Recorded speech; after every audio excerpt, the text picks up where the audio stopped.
ಈ ಮನೆಯಲ್ಲಿ ಇದ್ದಾನೆ. ಬಾ ಯಾರು ಗುರು ಇವನು, ಎಷ್ಟು ಕಿಲ್ ಮಾಡವ್ ನೋಡಿ ಇಲ್ಲಿ.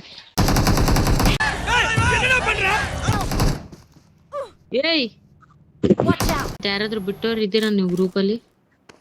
ಯಾವ ಸೈಡ್ ಇದಾರ ಮನೆ ಮಾರ್ಕೊಂಡು?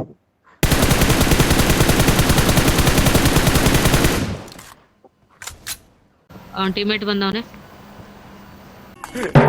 ಕನ್ನ ರೆಡ್ಡಿ ಲಡ್ಡಿ ತಿಂಗ ಅಸಹ್ಯ. ಕೊಡು ಕೊಡು ಕೊಡು ಕೊಡು ಅವ್ನ ಅಜ್ಜಿ ಮನೆಗೆ ಓಡಿಸ್ಕೊಂಡು ನಾಕಾಗಿದ್ ನಾನೇ. ಒಬ್ಬ ಎನಿಮಿ ಕಲ್ಲದ್ರಲ್ಲ ಇನ್ನೊಬ್ಬ ಇಲ್ಲ ಮುನಿಯ. ஏன்டா எல்லாரும் என்கிட்டே வந்து சாகணும்னு ஆசைப்படுறீங்க?